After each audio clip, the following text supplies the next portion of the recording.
బీభత్సం సృష్టించింది. అకాల వర్షంతో రాష్ట్ర వ్యాప్తంగా భారీగా వరి ధాన్యం తడిసింది. కళ్ళల్లో కొనుగోలు కేంద్రాల్లో ఆరబోసిన వరి కొట్టుకుపోయింది. ఈదురుగాలులకు వందల ఎకరాల్లో మామిడి రాలిపోయింది. ఇక కొన్ని ప్రాంతాల్లో గాలివానికి చెట్ల కొమ్మలు విరిగిపడ్డాయి. విద్యుత్ స్తంభాలు కూలిపోయాయి. కొన్ని చోట్ల ఇళ్ల పైకప్పులు ఎగిరిపోయాయి. చాలా ప్రాంతాల్లో కరెంట్ లేక నానా ఇక్కట్లు పడ్డారు జనం. అకాల వర్షాలు రైతులకు కన్నీటిని మిగిల్చాయి. ఎన్నో ఆశలతో పంట వేసినా చేతికొచ్చిన పంట నీట మునగడంతో రైతులు చాలా ఇబ్బంది పడ్డారు.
ఇక హైదరాబాద్లో గాలివాన బీభత్సం సృష్టించింది. చాలా చోట్ల రోడ్లపై నీరు చేరింది.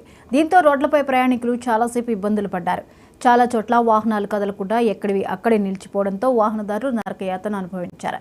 గాలివాన హైదరాబాద్ను ఆగమాగం చేసింది.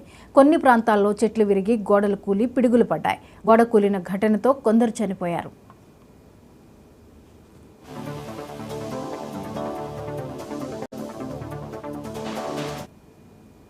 ఏపీలో కూడా పలు జిల్లాల్లో వర్షం దంచుకొట్టింది. విజయవాడలో రోడ్లపై భారీగా నీరు చేరడంతో జనం ఇక్కట్లు పడ్డారు. కొన్ని జిల్లాల్లో పంటల్లో నీరు చేరింది. దీంతో అక్కడి రైతులు తీవ్ర ఆవేదన వ్యక్తం చేశారు.